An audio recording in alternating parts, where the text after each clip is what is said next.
प्रया के रूप में, अर्धांगिनी के रूप उर्वशी जी, देवी उर्वशी, जिनके शरीर से सुगंध प्रकट होती है।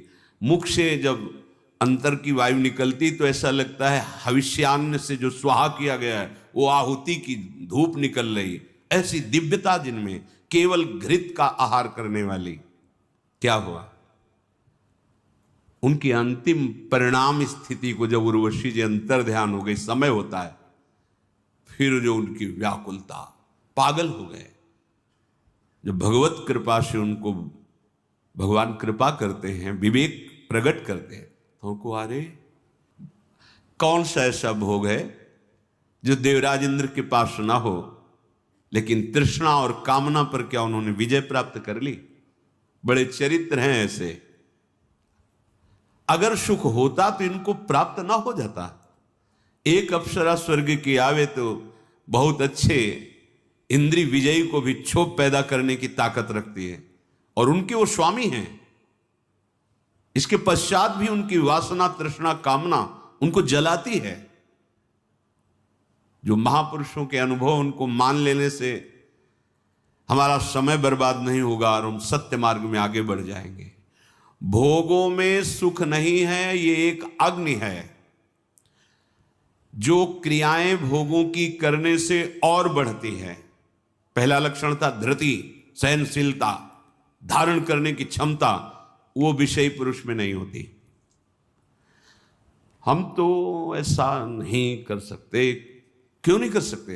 क्योंकि तुमने अपना चिंतन, अपना विचार, अपनी चेष्टाएं भोगों में लगा दी, इसलिए अध्यात्म शक्तिहीन हो गए।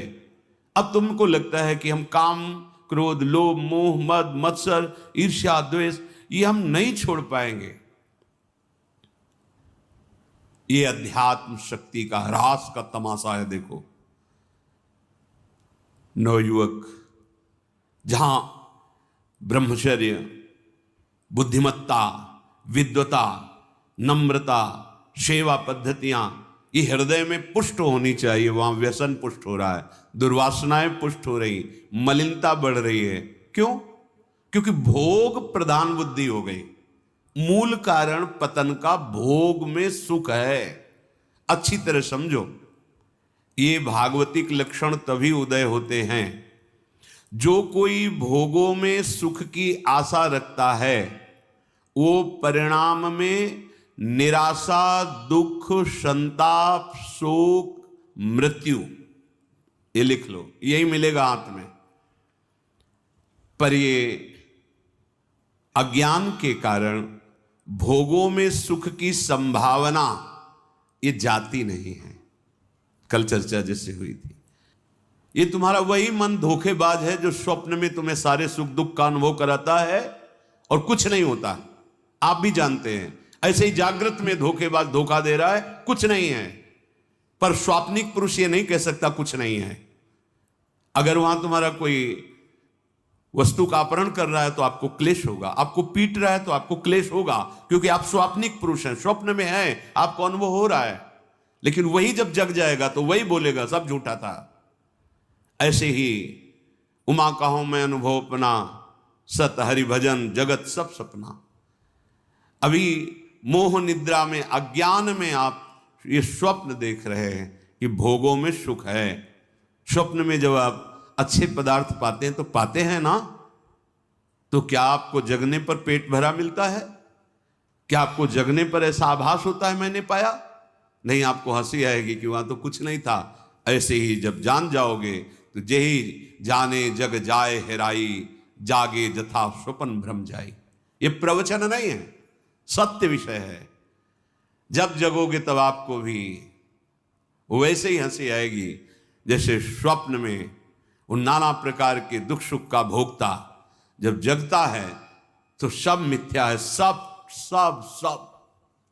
कोई भी 99% झूठा, 1% सत्य, ऐसा भी नहीं। पूरा का पूरा 100% झूठा।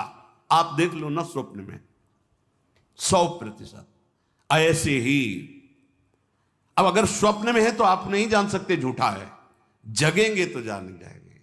ऐसे ही जानिस तब ही जीव जग जागा, जब सब विषय विलास बिरा।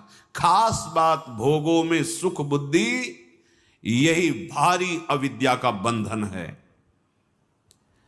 जब अंतर से भोगों में सुख बुद्धि होती है, सत्संग सुना, परमार्थ में चल रहे हैं, हमें नहीं करना चाहिए जान रहे हैं, हमें ये प्रभु से विमुख कर देगा ये भी जान रहे हैं, पर अंदर है सुख है, इसमें आपको गिराएगा। वो जो अंदर आशा बना ली है इसमें सुख है, वो आपको पतित करेगा।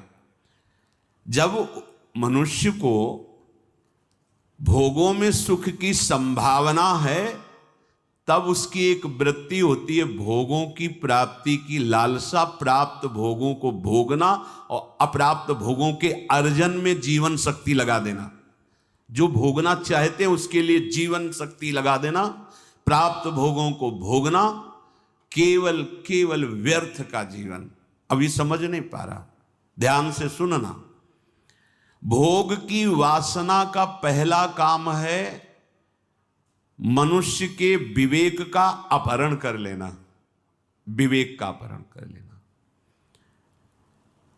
विवेक हटा तो बुद्धि असमर्थ हो गई, अब उसमें लड़ने की ताकत नहीं। जैसे कोई शराब के नशे में हो, वो बक बक करेगा पर उसमें सामर्थ्य नहीं रहती, शिथिलता होती है, गिर जाता है।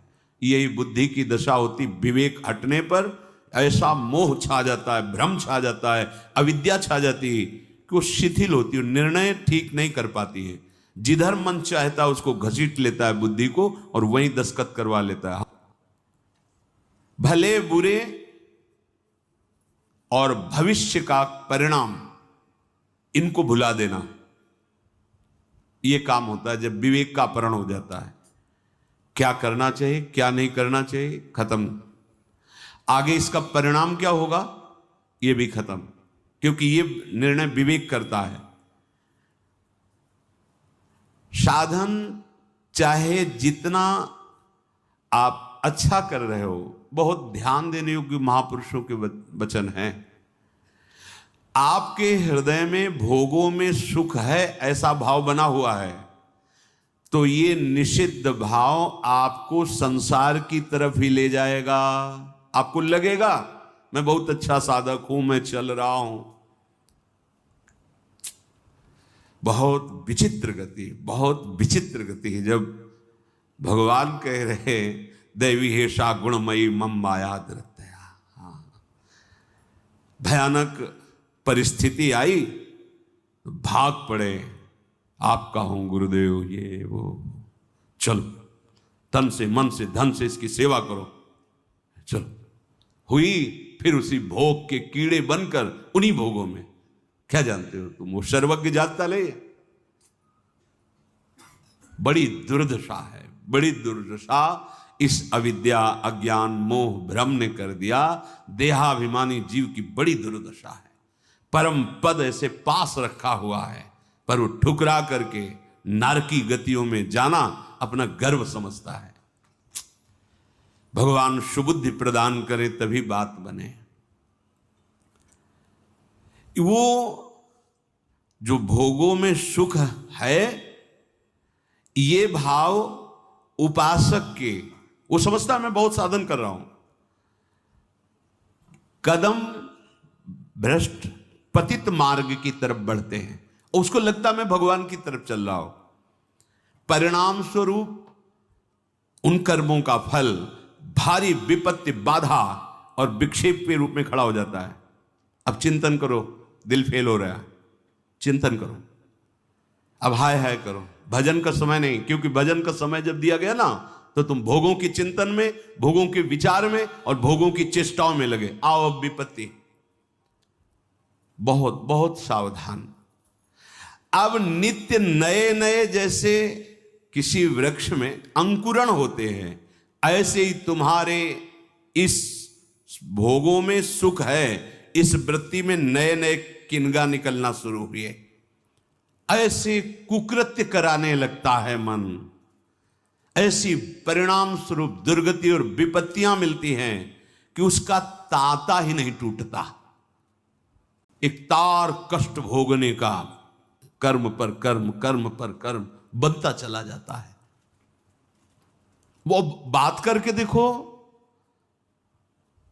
तो ऐसा लगता है बहुत बड़े विद्वान हैं, बहुत शास्त्रों का ज्ञान है, लेकिन शास्त्र का ज्ञान अपने मन, बुद्धि, चित्त, अहम को भगवद अर्पित करने के लिए है। बड़ी दुर्दशा है, इसे दुर्दशा कहते हैं। सोया हुआ पुरुष जगाया जा सकता है, जगा हुआ पुरुष सोने का नाटक जो करता है बहुत बहुत मुश्किल होता है वो जग पावे। सब ज्ञान है और कर वही रहा है जो घोर अज्ञानी करता है। ऐसा ज्ञान किस काम का। भोग वासना, इच्छित भोग भोगने की चाह, ये सदैव भोगा आसक्त करके भोग भोगने का लोभ बढ़ाता रहता है। उपासक जो सुकृत करता है, भोगों की इच्छा करता है, तो उसे भोग मिलते हैं। जब भोगता है तो फूलता है, तिरस्कार हो, माया ने उसको तिरस्कृत कर दिया, रौन दिया, और वो गर्व से फूल रहा है। मैं जो इच्छा करता हूं मिल जाता। क्यों? सुकृत जमा है उनका, भोग लो। जब इसका और पूर्व दुष्कृत का परिणाम आएगा तब तुम्हें पता चलेगा। अभी फूल लो। वो फूलता है गर्व में। अब उसका भोगों के प्रति बार बार भोगने का अभ्यास, बार बार उन भोगों के सानिध्य को, कि हम जितना इन भोगों को अपने समीप रखेंगे सुखी हो जाएंगे, लोभ और गर्व, ये दो दोष भारी मात्रा में बढ़ने लगते हैं। भोग वासना सदैव उसके चित्त को जलाती है, पर वो जान नहीं पाता है कि इस जलन का कारण क्या है। भोगासक्त चित्त सदैव चिंताग्रस्त होकर जलता रहता है, विषाद युक्त रहता है, एक अव्यक्त भय सताता रहता है। कोई कारण भय का नहीं, पर कल्पनात्मक भय से वो पीड़ित रहता है। इच्छित भोग भोगने पर भी उसे भयानक चिंता जलाती रहती है। ज्यों ज्यों उसकी भोग कामना बढ़ती जाती है, त्यों त्यों वो आग, चिंता, विषाद, संकट, विपत्ति इस रूप में फैलने लगती है। और वो इतनी अधिक आग बढ़ जाती है कि भीतर ही भीतर जलता है, निकलने की गुंजाइश नहीं, रोता है। रास्ता नहीं पता, क्योंकि माया है। जिन भोगों को गले लगाया वही उससे विपरीत हो रहे हैं। इंद्रियां भोगने की चाह से प्रबल है, सामर्थ्य रहित होती चली जा रही है। मन विक्षिप्त होता जा रहा है, क्योंकि परिणाम गलत आएगा, गलत मार्ग में चल रहे हो। बिल्कुल बिल्कुल ऐसा ही है। अब उसके भीतरी जलन इतनी बढ़ जाती है कि वो अंदर जलता हुआ बस उसके समीप जो भी हो, द्वेष, द्रोह, क्रोध, वैर, हिंसा, पाप, इस रूप में बदल जाती हो जलन। उसकी कामनाएं इतनी बढ़ जाती हैं। अब जब तक सुकृत है तब तक तुम्हारी कामनाओं की पूर्ति हो रही। जिस दिन सुकृत खत्म हुए, अब प्रतिकूलता तो भारी क्रोध, हर कामना में बाधा तो भारी क्रोध, वो भारी पाप मार्ग में बढ़ जाता है। तुम्हें जो तन, मन, धन, शक्ति बल, बुद्धि बल, कोई पद, ये जो मिला है ना, ये भगवत सेवा करके उद्धार करने के लिए मिला है। गर्व में मत हो कि मैं इतने बड़े पद पे हूं। कोई पद नहीं तुम्हारा। अरे नहुष जी देवराज इंद्र के पद में थे, सो तो अजगर बन गए। अगर तुम अभिमान में हो कि हमारा कोई पद है, तो कितने वर्ष इस पद में बैठने वाला शरीर ही नहीं रहेगा, तो तुम्हारा पद कितनी देर रहेगा। इसलिए प्रभु के चरणारविंद का अगर हमें सानिध्य नहीं मिला, तो हर पद, धन, बल, बुद्धि, तन, मन सब व्यर्थ गया। बहुत ध्यान से सुनो, यही हम फंसे हैं। और हमको किसी ने फंसाया नहीं, हम जानबूझ के फंसे हैं, भोक्ता बनकर फंसे हैं। ये तुम्हारे पास जो कुछ है, ये सब उद्धार की सामग्री है, अपना उद्धार कर लो। फंसाने वाली सामग्री नहीं है ये सब। उद्धार की सामग्री है। बहुत सुलझने की बात। पत्नी, पुत्र, माता, पिता, परिवार, रिश्ते, नाते, जन समाज, देश, विश्व, ये तुम्हें कल्याण मार्ग में प्रशस्त होने के लिए मिला है। सब में भगवत भावना करके, हर चेष्टा भगवान को साक्षी करके, भगवत स्मरण करते हुए, भगवत अर्पित, तो सिद्ध महापुरुष को जो गति होती वही तुम्हारी गति होगी। बस इनका हम दुरुपयोग कर देते हैं, इसलिए हमारी दुर्गति हो जाती है। बड़ी सावधानी के साथ तन, मन, धन, शक्ति, बल, बुद्धि, पद, इसका सदुपयोग करें। सिद्धांत के अनुसार चलें। ये भगवत प्राप्ति के लिए मिला है। ये सरकारी व्यवस्था है, भागवतिक व्यवस्था है तुम्हारी। ये कोई शाश्वत व्यवस्था नहीं है। ये तुम्हें सत्कर्म करके भगवत प्राप्ति करने के लिए सब कुछ विधान बना दिया गया। तुम उसके स्वामी बन बैठते हो। मुनीम मुनीम ही होता है।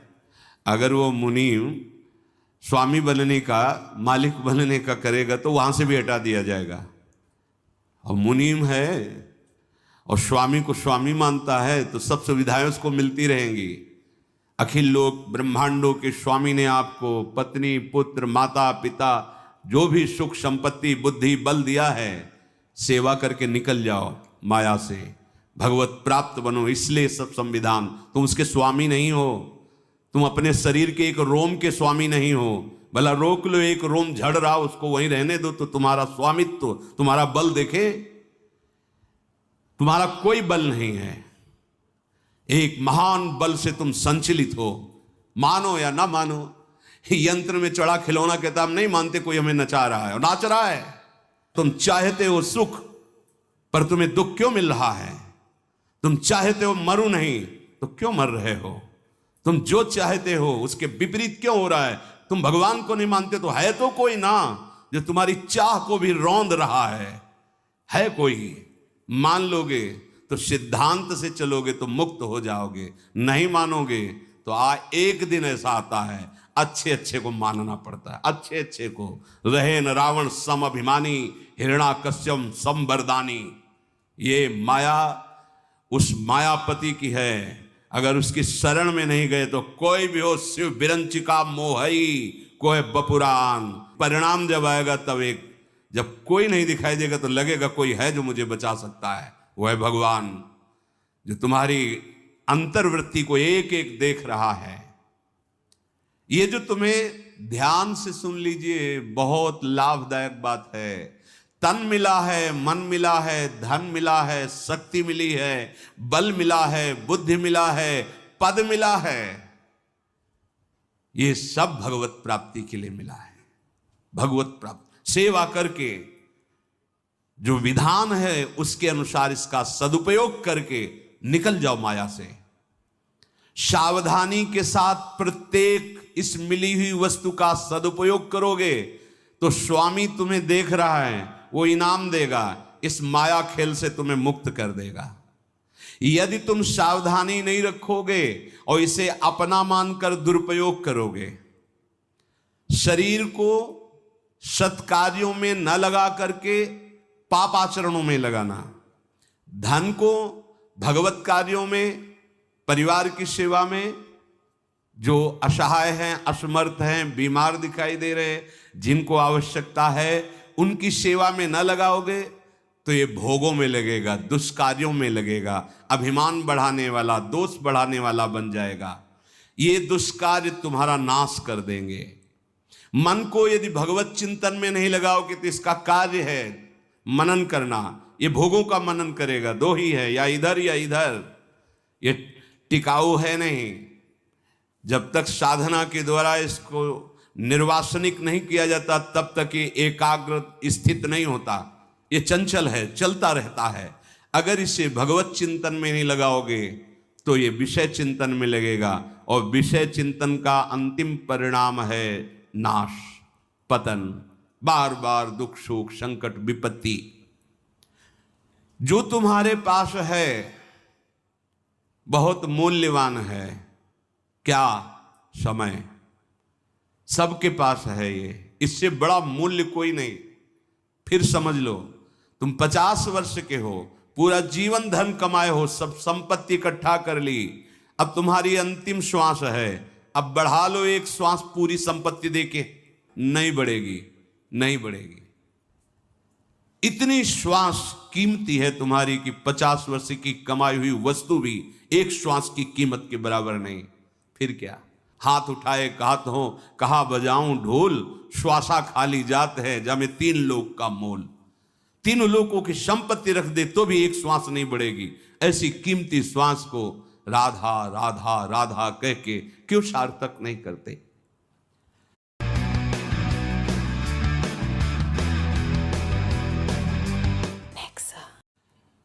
ये समय बहुत मूल्यवान है और इस मूल्यवान समय की जो वास्तविक फल प्राप्ति है वो है मन का प्रभु में लगाना। ये दोनों पर ध्यान रखो, समय और मन। समय बहुत कीमती है, उसकी सार्थकता मन के द्वारा प्रभु का चिंतन करना, क्योंकि मुखिया मन है। यही शरीर की चेष्टाओं का भी मुखिया है, यही चिंतन का भी मुखिया है। यदि तुम भगवत सेवा, दूसरों के प्रति भगवत भाव में रहकर सेवा, चाहे वो पुत्र हो, पत्नी हो, माता हो, पिता हो, तो यही समय और मन आपको दुखों से ऊपर उठाता हुआ परमानंद में स्थित कर देगा। और यदि आप व्यर्थ में खोओगे, प्रमाद में खोओगे, आलस्य करोगे, दीर्घ सूत्रता, अरे फिर कर लिया जाएगा, अभी कोई भजन का समय है, जीवन में अभ्यास भजन का नहीं किया है, तो चेहरा बताता है कि घोर विषाद, चिंता, दुख और वासनाओं के जाल में फंसा हुआ ये जीवात्मा कैसा तड़प रहा है। एक बार भी आनंद से प्रभु का नाम लेने की इच्छा नहीं रह गई। अभ्यास भोगों का किया तो उसी का चिंतन हो रहा है, उसी का चिंतन। फिर ऐसी योनि प्राप्त होगी जिसमें फिर क्लेश मिलेगा। बहुत सावधान, थोड़ा कड़ुआ लगेगा ये बातें, बहुत सावधान। राधा राधा हरि हरि, अगर नाम उच्चारण हो रहा अंदर, बहुत बड़ा लाभ मिल रहा है। 1 लाख रुपया 1 घंटे में कमा लिया और हरि को भूल गए, किस काम में आएगा? और 1 घंटे बाद शरीर छूट गया, 1 लाख रुपया कमा लिया है, हरि का नाम नहीं लिया, तो आएगा क्या हाथ?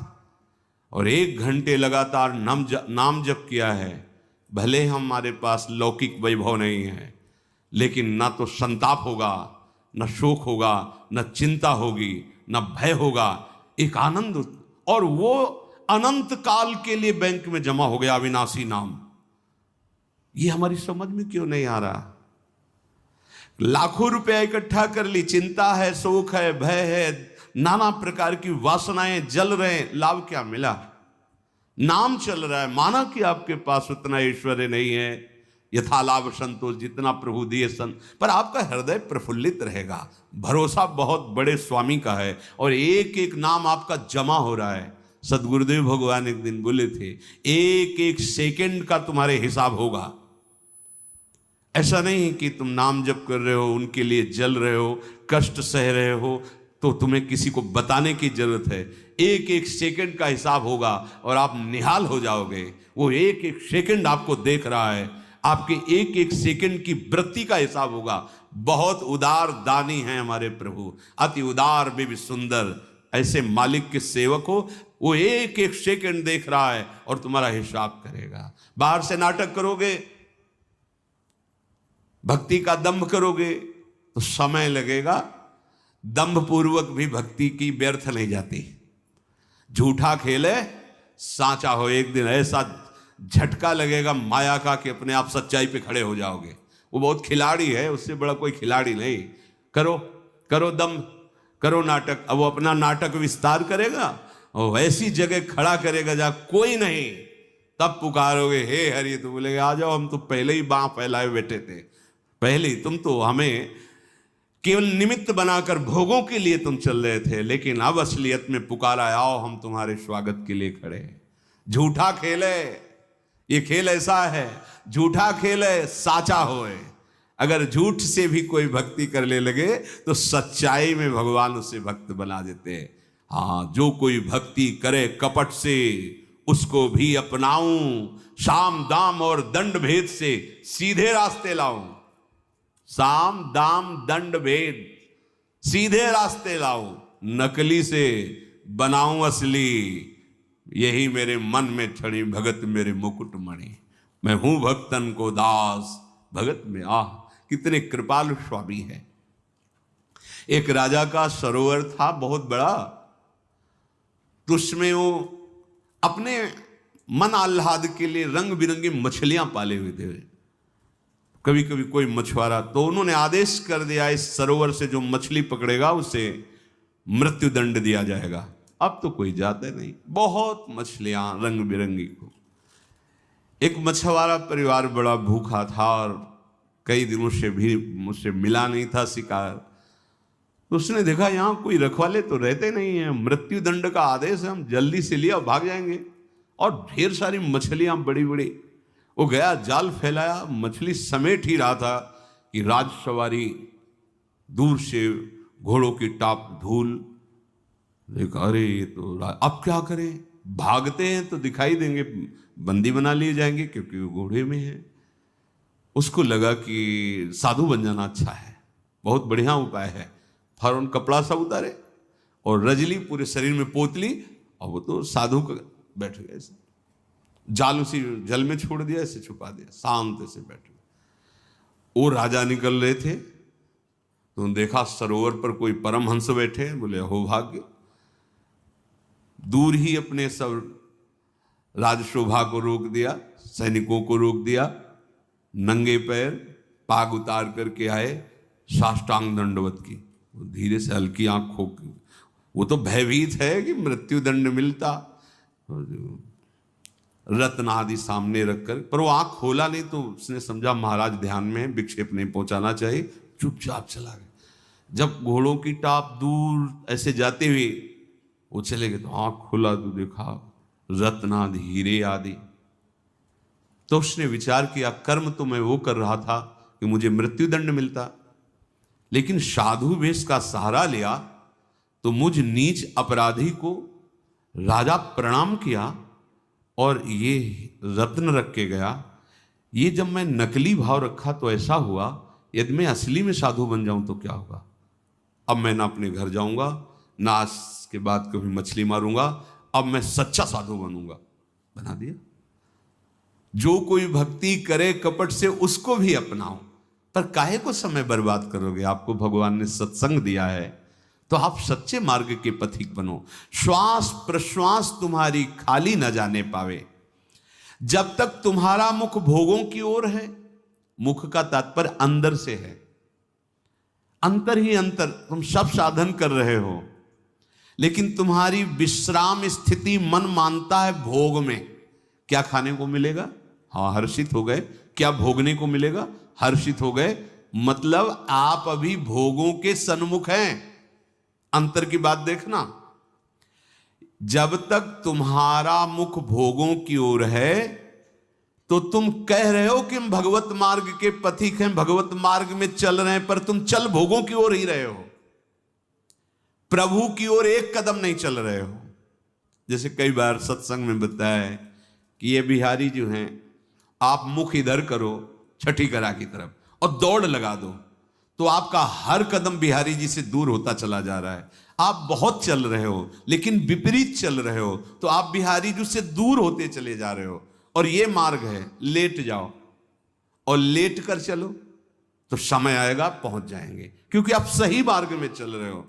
आप ऐसे सोए सोए चलो, एक बार लेट गए 10 मिनट फिर लेटे, फिर एक बार उठे फिर लेट गए, आप पहुंच जाओगे क्योंकि सही मार्ग है। समझो, भाव समझो। यदि आप भगवत सन्मुख हैं तो आपकी चाल धीमी होगी तो भगवान मिल जाएंगे, और आप भगवत विमुख हैं, भोगों के सन्मुख हैं तो दौड़ लगा लो। हर कदम आपका प्रभु से दूर होता चला जाएगा, आपको दूर करता चला जाएगा। यही भेद उपासक नहीं समझ पाता और पूरा जीवन लगा देता है। बहुत ध्यान देने का विषय कि आप समझते हैं परमार्थ के पथिक अपने को और चाल है भोगों की तरफ, तो हर कदम आपको प्रभु से दूर करता गया और आप कर रहे 50 वर्ष से मैं चल रहा हूं लेकिन मंजिल नहीं मिली, क्योंकि मंजिल की तरफ आपका मुख ही नहीं था।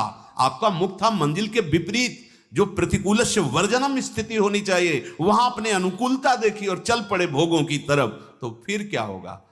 आप यही को कहते हैं आकर कि 20 वर्ष से मैं साधन में हूं। क्या साधन में हो? बहुत दौड़ने वाले हो, बहुत दौड़ाक हो, लेकिन विपरीत दौड़ रहे तो फायदा क्या हुआ? अरे धीमी भी चाल हो लेकिन अनुकूल चाल हो तो मंजिल पास है, दूर नहीं है। ये बहुत समझने की बात, बहुत समझने की बात। यही गलती हमसे होती है। महापुरुषों द्वारा स्वादनीय शास्त्र जिसकी जय घोष करता है, ऐसे नाम का अपमान कर रहे हो। तुम्हारे कदम किधर हैं? किधर है कदम तुम्हारे? तुम्हारी चाल किधर है? पहले देखो ना। अरे सन्मुख होए जीव मोई जमही, जन्म कोट यज्ञ नाश होते। मेरे प्रभु कहते हैं करोड़ों जन्म के पाप उसी क्षण नष्ट कर देता हूं जब सन्मुख होते। सन्मुखता का मतलब समझो। अंदर ही अंदर भोगों को विश्राम मान रहे हो, भोगों को सुख मान रहे हो, मान प्रतिष्ठा को जीवन का लाभ मान रहे हो, तो आपके सम्मुख कौन है? प्रभु हैं या मान प्रतिष्ठा है या भोग है या संसार है? क्या वेश रख लेना प्रभु की सन्मुखता होती है? क्या उद्देश्य क्या है तुम्हारा? उद्देश्य सन्मुखता होती है। उद्देश्य बहुत बार कहा है, उद्देश्य को आप ठीक कर लीजिए। एकादश स्कंद श्रीमद् भागवत में तितिक्षु ब्राह्मण की कथा है। भगवान सच्चिदानंद जगत गुरु श्री कृष्ण चंद्रजू उद्धव जी को सुना रहे हैं। कितना बड़ा महापुरुष है वो कि भगवान चर्चा उसकी सुना रहे हैं। उद्धव जी को भगवान उपदेश कर रहे हैं, उसका उदाहरण दे करके। वो है क्या? भगवान ही वर्णन करते हैं। पूर्ण संसारी आदमी, एक भी कोई धर्म कर्म नहीं, महान कंजूस, न परिवार को सुख देने वाला न शरीर को सुख देने वाला, बस कमा कमा के रुपया जमा करने वाला। परिणाम क्या हुआ? भारी विपत्ति। देवताओं ने बाधा पैदा कर दी, क्योंकि जब धर्म विहीन आचरण, सब संपत्ति नष्ट होना शुरू हो गई। परिवार वालों ने त्याग दिया, कमाने लायक नहीं रहा, बूढ़ा शरीर। अब उसे होश आया, अब उसने निश्चय किया। देखो देखो, बूढ़ा है, कोई साधन नहीं किया। अब उसने निश्चय किया कि समस्त देवता साक्षी हैं, मैं आज समझ गया कि मेरा कोई नहीं, मेरा कुछ नहीं। अब जितना जीवन बचा है मैं श्री भगवान को अर्पित करता हूं। अब मैं अपने आत्मस्वरूप प्रभु में स्थित होकर हर कष्ट सहूंगा, किसी से कोई भी आशा नहीं रखूंगा, चाहे मान करे या अपमान। न राग करूंगा न द्वेष करूंगा, निरंतर भगवत स्मृति में रहूंगा। उसी समय महापुरुष बन गया और भगवान उसकी महिमा वर्णन कर रहे हैं।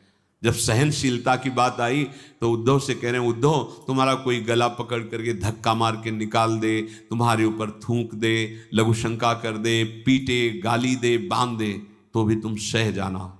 बाहरी कोई सहयोग मत लेना, अंतर के विवेक के द्वारा अपने को बचा लेना। तो उद्धव जी ने कहा, प्रभु बहुत कठिन है, नीच पुरुषों द्वारा किया हुआ अपमान असहनीय हो जाता है, ये कैसे हो सकता है? तब प्रभु तितिक्षु ब्राह्मण की कथा सुनाते हैं। क्या साधना की थी इसने? भगवत सन्मुख हुआ, महापुरुष हो गया। सन्मुख होए जीवमय जब वही जन्म कोट यज्ञ नाश होते वही। आप कहोगे मैं सन्मुख हूं, अंदर देखो। जब कोई अपमान करता है तो तुम्हारे सामने कौन होता है? सन्मुखता किसकी होती है? व्यक्ति की या प्रभु की?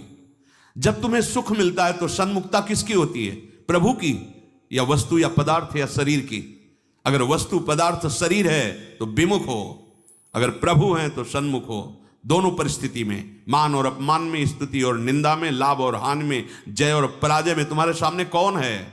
अगर तुम्हारी दृष्टि में प्रभु हैं तो सन्मुख हो, फिर उसका परिणाम होगा महाआनंद। आनंद ही आनंद, आनंद ही आनंद, शोक का स्पर्श नहीं होगा।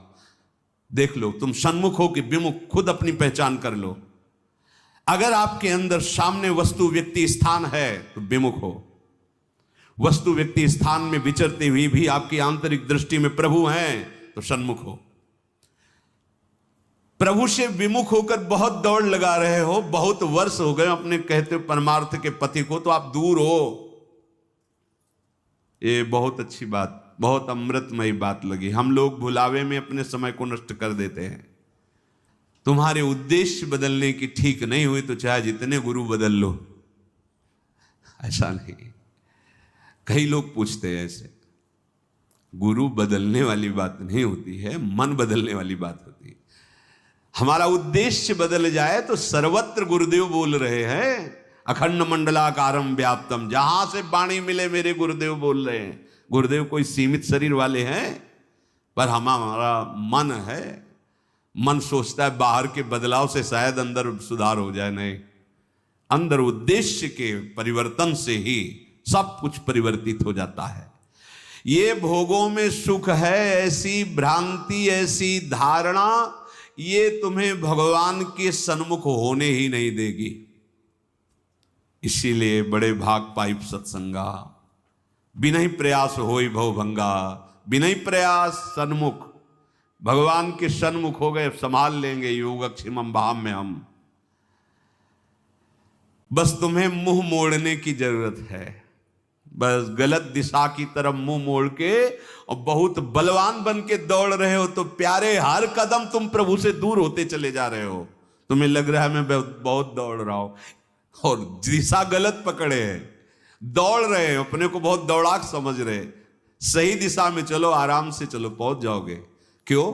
बहुत नजदीक है वो सही उद्देश्य रखने वाले के लिए। बहिरंतस्य भूतानाम चरम चरमेव च सूक्ष्मात् तद विज्ञेयम दूरस्थम चांतिकेन तत्। अगर निराभिमान होकर पुकार दो तो चलना ही नहीं, वो वहीं गले लगा लेगा आके। ये चलाया इसलिए जाता है कि दौड़ करके थक जा और फिर पुकार, आत्मसमर्पण कर दे, अब चलने लायक नहीं रहा तो गिरते गिरते वो संभाल लेगा तुम्हें, तुम गिर नहीं पाओगे। पर अपने हार नहीं पाते ना, अपबल तपबल और बाहुबल, चौथो बल है दाम, सूर किशोर कृपाते सब बल हारे को हरि नाम। यही हार के लिए दौड़ लगाई जाती, लगाओ। नहीं तो अगर सतमार्ग के साधन नहीं करोगे तो असाधनों में दौड़ शुरू हो जाएगी। नहीं तो भगवान केवल आर्त भाव से पुकारने से आते हैं। हाँ, बिन रोए किन पाइया प्रेम प्यारा। जैसे प्यासे को कुछ नहीं सुनाई देता, बस पानी मिले, जैसे डूबने वाले को वायु चाहिए, श्वास चाहिए, ऐसे ही हमारे हृदय में प्रभु चाहिए, मुझे प्रभु चाहिए। अब दरस बिन दुखन लागे नयन, जब से तुम बिछुरे पी प्यारे कबो न पायो चैन। अब नहीं, अब जीना मुश्किल हो रहा, बस हो गए। असाधनों के त्याग के बिना ये बात नहीं आती। बहुत बहुत अमृतमयी बात है। लाखों चलने वालों में ये बहुत बड़ा दोष रोक देता है। लाखों चलने वालों में जो चल नहीं रहे तो असंख्यों हैं, उनमें जो चल रहे हैं तो लाखों चलने वालों में ये दोष भयानक बाधा खड़ी कर रहा है। भोगों में सुख है, बहुत बड़ी बात, ये बहुत बड़ी समस्या है। इसलिए करें कि इस मार्ग पर चलने वाले उपासक देखते हैं, एकमात्र केवल हमें भगवत विमुख करने वाली यही वृत्ति है, भोगों में सुख है। ये एकांतवास, तीर्थयाटन और विविध प्रकार की साधनाएं, ये सब है, पर तुम्हें पवित्र नहीं कर सकती। कब तक? जब तक आंतरिक भोगों में सुख है, ये बात है तब। भारी अपवित्रता ये बैठी हुई है भोगों। बता रहे कि यही जीवन का सब पूरा मतलब चिंतन का सार है कि उन्नति में, लौकिक और पारलौकिक उन्नति में, यही एक सबसे बड़ी बाधक वृत्ति है। भोगों में सुख है, ये आशा। आस की पास नहीं तोरी जानी, ये आशा नहीं काट पाते, पूरा जीवन व्यतीत हो जाता है। वो बलिहारी गुरु चरणों की कि वो अहम के किले को विध्वंस करके शुभ अशुभ दुर्ग विध्वंस बल, तब जयति जयति जग उच्चरे, विनाश कर देते हैं। जो बाधाएं सामने नष्ट कर देते हैं वो बस गुरु भगवान की शरणागति हृदय से तो भगवत सन्मुख वो कर देते हैं। जब जयंत अपराध करके भगाला तो प्रभु श्री राम जी का वो जो शीख से संधान किया हुआ वो त्रिभुवन में भगाया, कहीं उसको ठौर नहीं। जैसे सुदर्शन चक्र जी ने दुर्वासा को भगाया।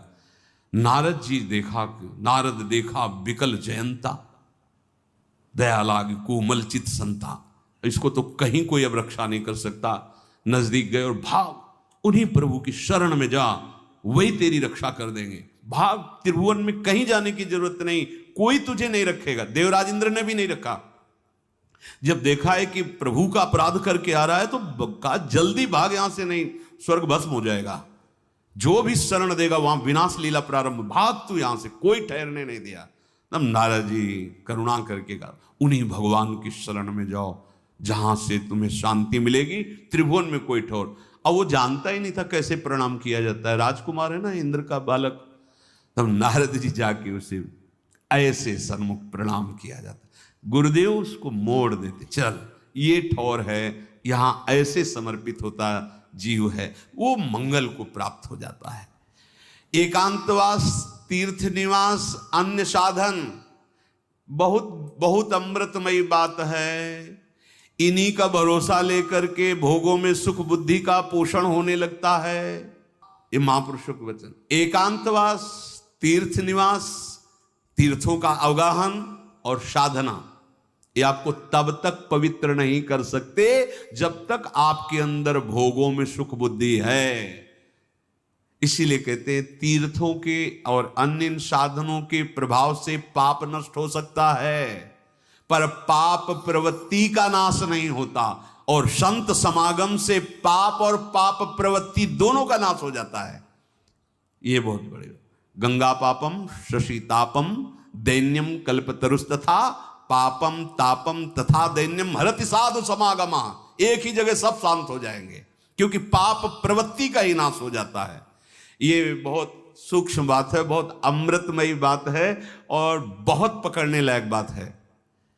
हम सब कुछ कर रहे हैं, पर अंदर हमारी चाह भोगों में सुख है, यही हमें आगे नहीं बढ़ने दे रही। बोले 50 वर्ष 30 वर्ष हो गए, 20 वर्ष हो गए, और फिर बताते हैं कि हमने गंगा की परिक्रमा की, हम ये किए, हम ये किए, हम ये किए। क्यों बता रहे? इसलिए बता रहे कि इनका फल नहीं मिला। इनका असली फल क्या है?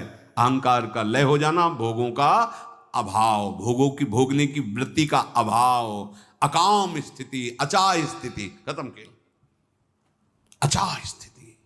सब साधन का यही फल है, प्रभु के सन्मुख हो जाना, भोगों से विमुख हो जाना। हम प्रभु के दास कहलाते हैं, पर हमारी तृप्ति भोगों की तरफ, भोगों के भोगने से हमें शांति मिलेगी। जहां भोगा त्याग, वहां हमारा भोगों से राग, और भगवान कहते त्यागात् शांति अनंतरम, भोग त्याग से ही शांति मिलती। और हमारी वृत्ति भोगों से ऐसे बढ़ती चली जा रही, और पाप हो, अधर्म हो, कुछ भी हो, बहुत सावधानी की जरूरत। ये यहां में एकदम मन रुकने को कह रहा है, विचार करो। आपको एकांतवास, तीर्थयाटन, तीर्थावगाहन और साधन तब तक पवित्र नहीं कर सकते जब तक आपके हृदय में प्रभु से विमुक्ता और भोगों की सन्मुक्ता, भोगों की सन्मुक्ता, भोगों में सुख है, प्रभु की सन्मुक्ता, भोगों में सुख नहीं है, प्रभु के नाम रूप लीला धाम में सुख है। हर समय तैल धारावत, कभी नाम, कभी गुण लीला चिंतन, कभी सेवा, कभी भगवान की पावन पावन चर्चाएं सुन रहे हैं, भक्तों की चरित्र सुन रहे हैं। जब तुम्हारा मुख प्रभु की ओर होगा तो प्रत्येक श्वास, बहुत ध्यान देने योग्य बात, प्रत्येक श्वास, हर कदम तुम प्रभु के नजदीक होते चले जा रहे हो। राधा राधा राधा, मानो एक एक कदम हम प्रियालाल के समीप पहुंचते चले जा रहे हैं। ये मत सोचो कि गणना, अंक या तो ही हम, नहीं, हर श्वास हम प्रभु के नजदीक पहुंचते चले जा रहे हैं। पक्का पक्का, इसमें कोई संशय नहीं। बोले कितने जपें, हमको इससे लेना देना नहीं, हम चलेंगे आपके ही तरफ, हम आपको ही चाहेंगे, हर बात सहेंगे, आपके सिवा किसी और की तरफ दृष्टि नहीं करेंगे। वो मिले मिलाए हैं, उनको देर नहीं लगती मिलने में, हमें समिटने में देर लगती। सबकी ममता ताग बटोरी, इसमें हमें देर हो रही। और अगर एकदम एकाग्रता प्रभु की तरफ हो जाए, एक ही आशा, एक ही भरोसा, एक ही बल, ये कभी कहना नहीं पड़ता कि आप दर्शन दे दो, वो हटते ही नहीं। वो जैसे भ्रमर पुष्प के पराग से लुभावित होकर ऐसे ही हरि प्रेम देकर उसी प्रेम पराग का पान करते हैं। भक्तों के हृदय में अपना प्रेम देकर उसी प्रेम पराग का पान करते हैं। प्रभु प्रदत्त ही प्रेम है और उसी का स्वाद लेते। सुतीक्ष्ण जी प्रेम पुलकित हो रहे और भगवान वृक्ष की ओट से उनके दर्शन करके प्रेम दशा देखकर आह्लादित हो रहे हैं। देख रहे हैं, हर समय प्रभु देखते हैं अपने भक्त को। देखना, जब तुम, अब देखो पहचान बता रहे हैं कि भगवान के सन्मुख हो। जब तुम प्रभु के सन्मुख होगे तो तुम देखना तुम्हारा उत्साह बढ़ेगा। कभी कभी सत्संग में कहते हैं कि अब उस आनंद की उमंग को कैसे बताएं। ऐसा समझ लो जैसे किसी का ब्याह तय हो गया हो संसारी पुरुष का और उसके मनोनुकूल पत्नी मिल गई हो और वो कितना फूला फूला घूमेगी। या माँ के इकलौते बेटे का ब्याह हो, फिर वो कैसे फूली फूली सबका स्वागत आनंद। अब ये कहाँ परमानंद में प्रभु से उदाहरण बैठेगा, पर वो तो अद्वितीय है, अचिंत्य है। ऐसे ही चंद्र शाखा न्याय जैसा कि डाल के एक हाथ ऊपर देखो चंद्रमा दिखाई दे रहा है। अद्भुत फूलन, अद्भुत उत्साह। जिस समय भगवत सन्मुख होगे ना, एक ऐसी उन्मत्तता, एक ऐसे आनंद की उमंग, उसके लिए ललचाओ। जो तुम खोज रहे हो वो इधर नहीं है, वो इधर है। परमानंद, विज्ञानानंद, क्या क्या भगवान की उस आनंद को महापुरुषों ने सजा करके बहुत सुख में, परमानंद में, निश्चित निश्चित। हम कई बार कहा है कि अगर इस ऐसा कुछ होता तो हम कह जरूर देते, भले हमारी कमी होती कि हमारी कमी के कारण, पर हम कह देते, पर सच्ची कहते हैं। ओ उसी आनंद का ये जितना ये आनंद का जो क्षेत्र माना गया शरीर है, भोग है, इसकी तो दशा ही देख रहे हो। आनंद का स्वरूप प्रभु में। ज्यों ज्यों तुम्हारा प्रभु सन्मुख होकर कदम बढ़ेगा तो तुम्हारे अंदर अद्भुत आनंद, अद्भुत उत्साह, अद्भुत उत्कंठा और एक दिव्य शक्ति। ये भी बात, एक दिव्य शक्ति तुम्हारे अंदर, दैवी संपदा बढ़ने लगेगी, एक अलौकिक शांति रहेगी। दुख सुख में एक समानता का भाव आ जाएगा। कोई भी भोग तुम्हें प्रिय नहीं लगेगा। नहीं खान पान ते भावे है, नहीं कोमल वसन सुहावे है, सब विषय लगे ते खारा है, हरि आशिक का मग न्यारा है। संत जन देखते ही ऐसे लगेंगे जैसे स्नेह संबंधी जन मिलते हैं। अच्छा अच्छा, ऐसे संतों को देखते ही मन नाच पड़ेगा। आज तो ओ भाग्य भगवत सन्मुख का, आज तो ओ भाग्य हमें साधु समागम मिला, हमें संत जन मिले। तुम्हारी विलक्षणी एक स्थिति होगी, कोई भी द्वंद्व तुम्हें स्पर्श नहीं कर पाएगा। निराशा, चिंता, भय, विषाद, कामना, वासना, ये सब क्षीण होने लगेंगी। केवल भगवत सन्मुखता। जब तक तुम भगवान की तरफ पीठ किए हो और संसार भोगों की तरफ मुख किए हो तो तुम कुछ भी कर लो, तुम्हें सुख शांति मिलने वाली नहीं। जितना जितना तुम भोग संग्रह, धन वैभव एकत्रित करोगे, उतना ही अशांत और चिंतित और शोकित होते जाओगे। ये महापुरुषों की बात है, देख लो अपने हृदयों को। जितना तुम भोगों की तरफ बढ़ोगे, परिणाम में ये दोष तुम्हारे अंदर आएंगे। जैसे भगवत सन्मुखता, तो कैसे जाने भगवत सन्मुख है? तो बोले ज्यों ही तुम भगवत सन्मुख होगे तो तुम्हारा एक एक क्षण नवीन उत्साह, नवीन उत्कंठा, दिव्य शक्ति और दैवी संपदा, शांति, समता, वैराग्य, प्रेम और संतों को देखकर अपार सुख। ऐसा ये भगवत सन्मुखता का लक्षण। अब यहां बता रहे, चाहे जितना तुम धन वैभव भोग एकत्रित कर लो, भगवत विमुख हो, तुम्हें कभी सुख शांति नहीं मिल सकती। भगवत विमुख का लक्षण क्या है? भय, विषाद, चिंता, राग, द्वेष, वैर, अशांति, द्रोह, दंभ, पाखंड, परिग्रह, हिंसा, कामना, वासना, ममता, दुर्गुण, दुर्विचार, भयानक दुख, ये भगवत विमुख के लक्षण हैं। जो भगवत सन्मुख होता है, एक भी उनके हृदय में नहीं होते। ये जांचो जांचो, अंदर जांचो। भगवत विमुक्ता का लक्षण, मूल लक्षण भोगों में सुख है, इसी में सारे दोष बैठे हुए हैं। और जहां भगवत सन्मुख हुए तहां तुम्हारा प्रतिपल नवीन उत्साह, नवीन उत्कंठा, दिव्य शक्ति, दैवी संपदा, शांति, समता, वैराग्य, प्रेम, समस्त द्वंद्वों से छूट करके एक अद्भुत आनंद और संत समागम जीवन बन जाएगा। देखो राधा बाबा पूर्ण महापुरुष हैं, कोई उनको जानना थोड़ी साधन साध्य के विषय में, पर आपको ध्यान होगा जब ऋषिकेश में उनके गांठों में बहुत दर्द, वात रोग के कारण, तो वो अपने निजी जन से कह रहे थे भाई मुझे सत्संग में पहुंचा दो। वो सेवा करते करते शायद श्रमित हो गए होंगे या जो भी, तो उन्होंने बाबा की इस बात का सपोर्ट नहीं किया। बहुत बार कहने पर तो बाबा कहा कि आप ये जानते हो कि हम जा ही नहीं पाएंगे। उन्होंने कहा आप जा ही नहीं पाओगे क्योंकि आपकी गांठ, बोले ऐसा नहीं। फिर जो बाबा ने अंदर बात की, वो जो लिखा था कि भगवान श्री कृष्ण से प्रार्थना की कि प्रीतम मुझे इतनी सामर्थ्य केवल दे दो कि जहां से सत्संग सुनाई देता वहां तक मैं पहुंच जाऊं, और एक बांस डंडा उठाया और बाबा घसीटते हुए वहां गए। इस बात का बहुत प्रभाव पड़ा हृदय में कि इनको कोई साधन साध्य विषयक अब जानकारी की आवश्यकता नहीं, पूर्ण महापुरुष हैं, संपूर्ण हैं, उनमें कोई भी, लेकिन ऐसे महापुरुष होते हुए सत्संग की इतनी प्रियता, वो देखो लिखा है साधु सम, एकदम आनंदित हो गए कि आज तो मुझे साधु समागम मिला। ये भगवत सन्मुख का लक्षण, विमुख का नहीं, भगवत सन्मुख का लक्षण। तो हम अपने को जबरदस्ती मुख मोड़ना होगा।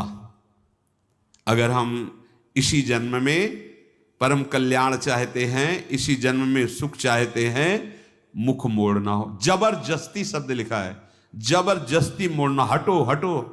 जैसे है ना कि अब जिस तुम कगार पे खड़े हो, भारी दरार पड़ गई है, जबरदस्ती हटो नहीं तो गिरने वाले हो, धारा में तुम बह जाओगे, डूब जाओगे।